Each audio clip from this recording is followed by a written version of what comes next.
This is Rod Kusin, Spooman for Risk.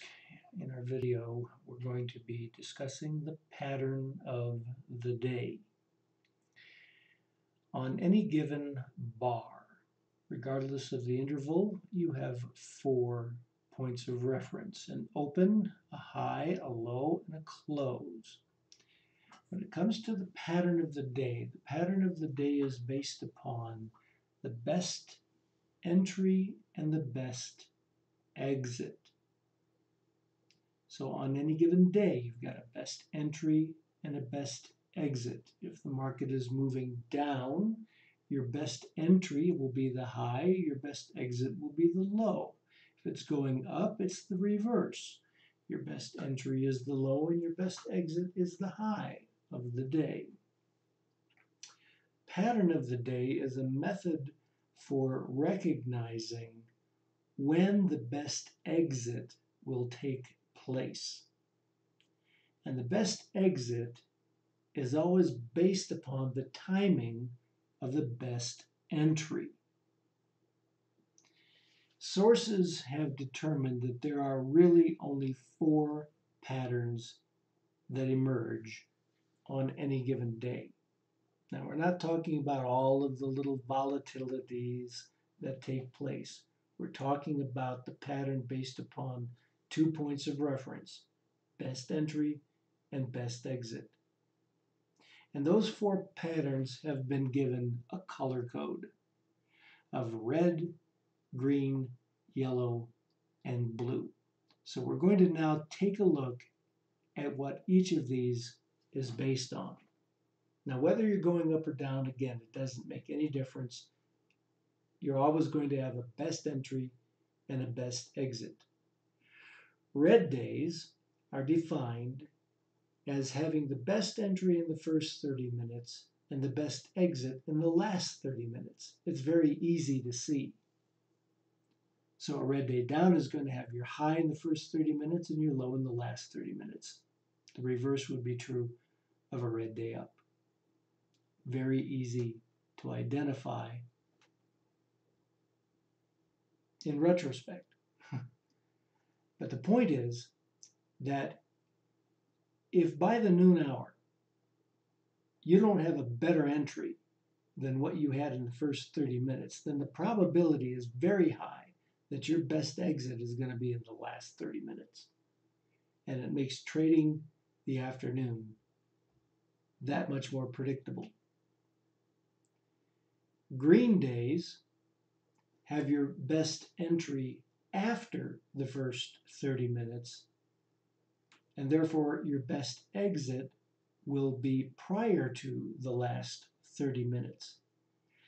And general observation suggests that the later the best entry, the earlier the best exit. And we'll look at some examples of that. A yellow day has a very distinct pattern to it, and it looks like either a V, as in Victor, or an inverted V. So in the case of a best exit, it's always going to be in the afternoon. And your best entry will always be somewhere after the first 30 minutes. So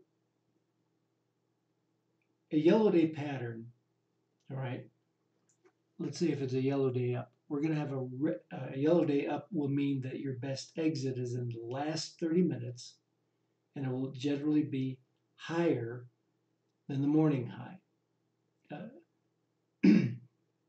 So what will happen here is that you'll have a rapid sell-off followed by a reversal that will exceed the morning high, typically in the last 30 minutes.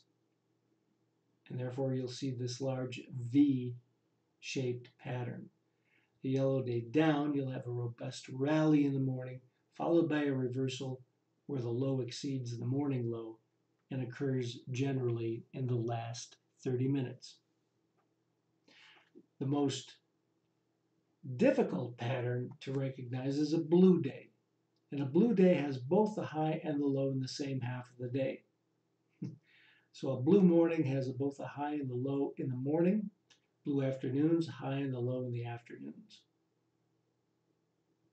Now, in terms of probability, the most frequently emerging pattern is a green day, followed by a red day.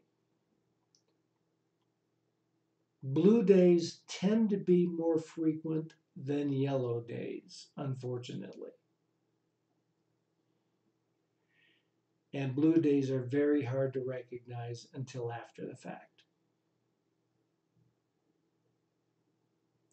But 50% of the time, you're either going to have a green day or a red day emerging. And then you just have to watch very closely what the premium is doing in order to identify whether you've got a yellow or a blue day showing up. Let's look at some examples.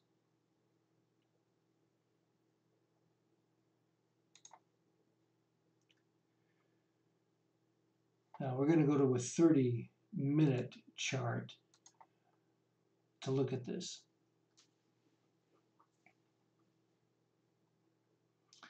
And we'll start right here. Here's a typical green day where the low is after the first 30 minutes and the high is prior to the last half hour. Now, as we mentioned, this is generally skewed based upon how late the best entry takes place. Now, this is fairly early, and that would generally mean that the best exit would be fairly late, but prior to the last half hour. In this case, it didn't quite happen. Here's a blue day, both high and low in the first hour of trading. In the afternoon, it goes neither any higher or any lower.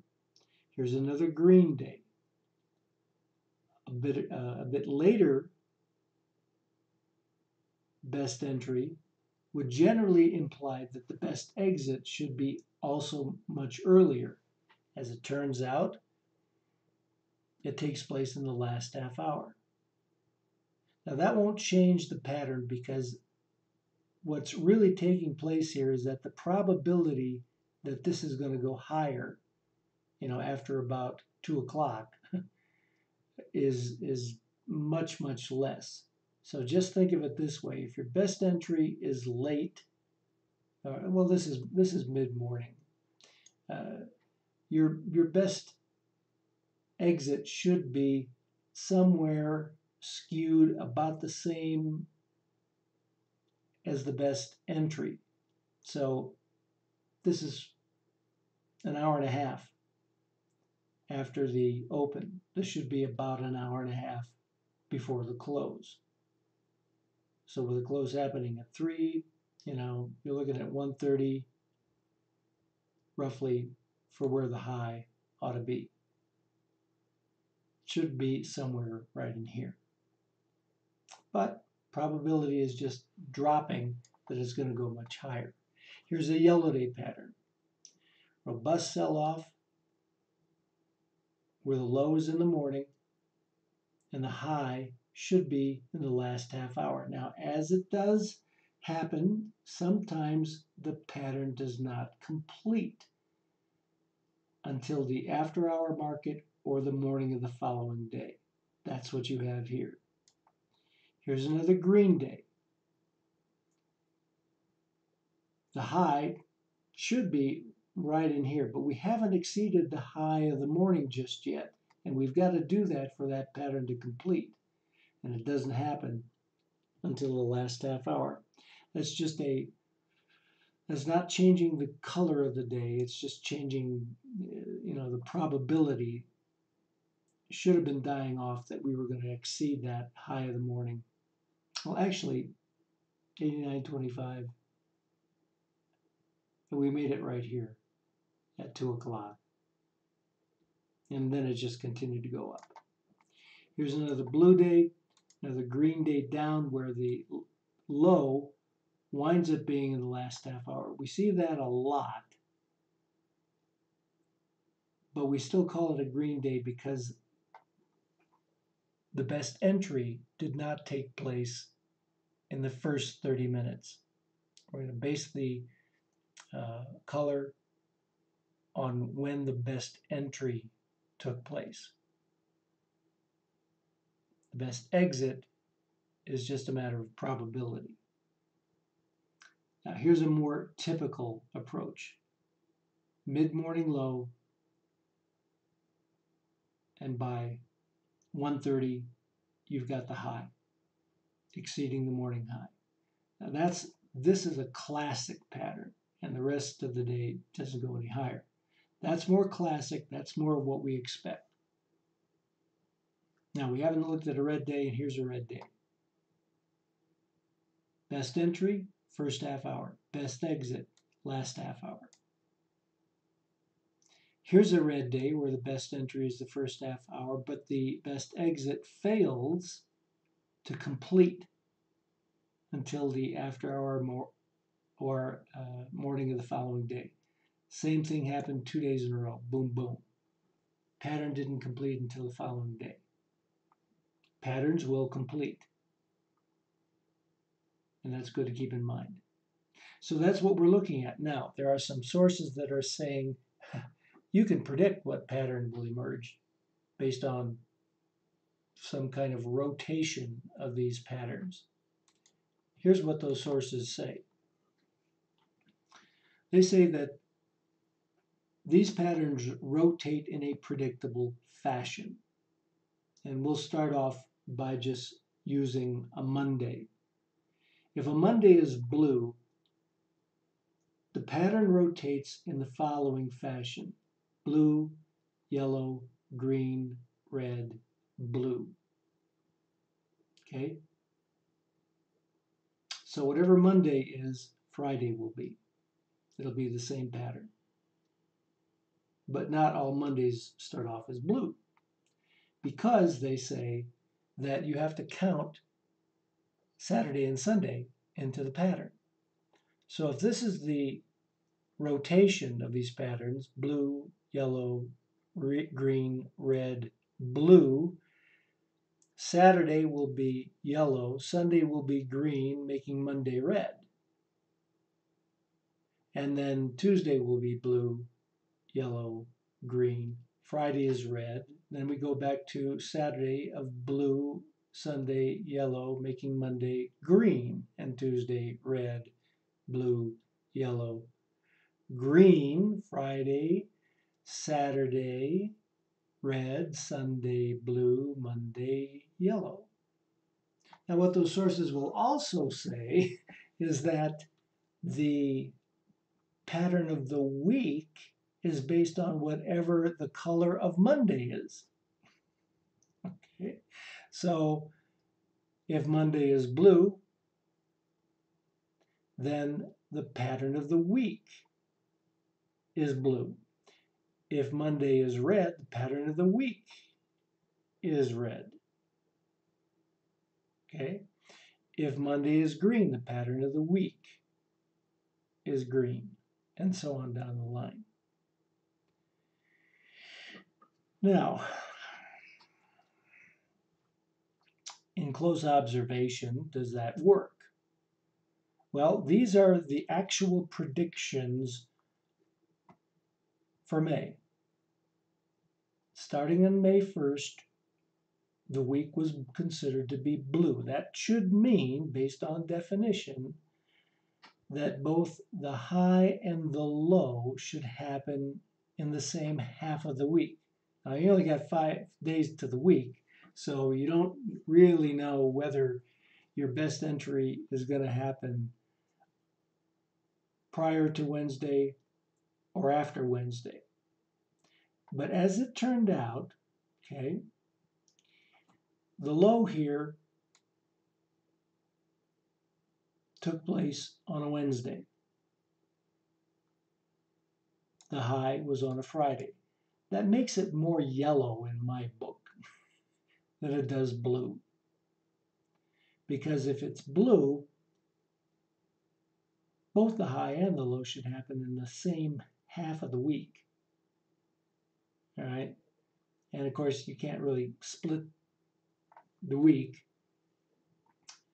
right down the middle on Wednesday.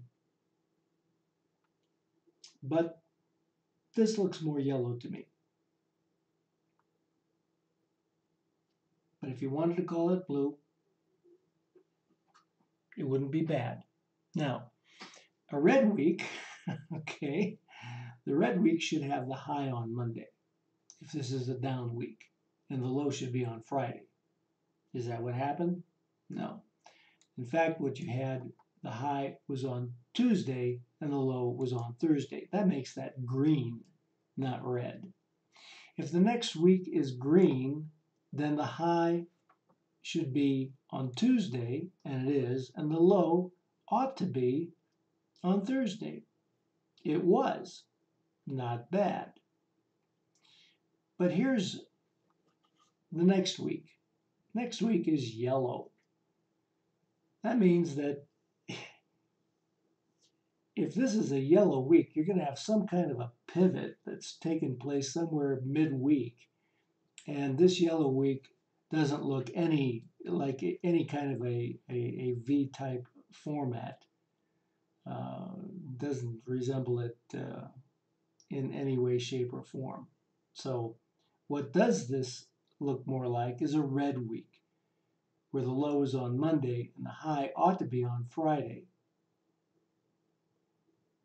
But that doesn't happen. Okay? So let's look at the rotation here. Green, red, blue, yellow, green, red, blue, yellow, green, red, blue, yellow, green, red, blue. This should be a blue week. Okay?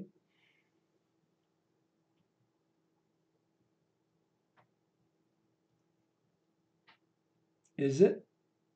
No. It's very green.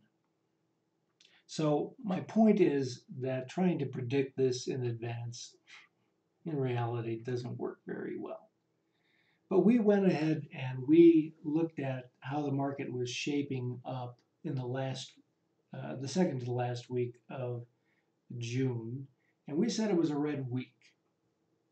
And we expected the high to be on Monday and the low to be on Friday. And that worked out reasonably well, but the low turned out to really have been on Thursday, and this is how it looked. We called this a red week. Okay? Other sources called it a yellow week. Sorry, I don't agree. We called it red. And here was the high, lower low. We didn't make another low on Thursday, and so we expected the low to be on Friday. And we played it that way. And it worked out reasonably well. But I really wouldn't suggest trying to predict the week. It doesn't work very well. And quite frequently, it's very wrong.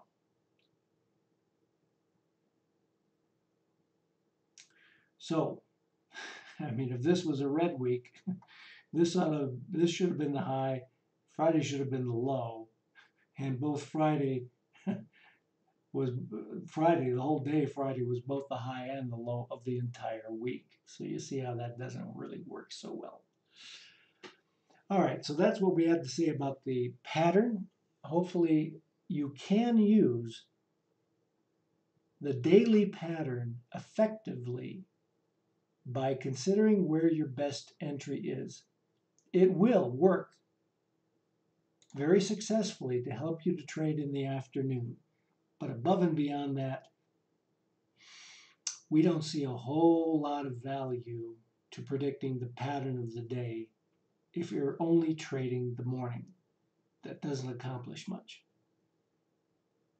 But the afternoon, knowing the pattern, knowing the best entry, can make your trading in the afternoon a bit more successful. That's our video, and I'm Rod Kusin, Spoo Man.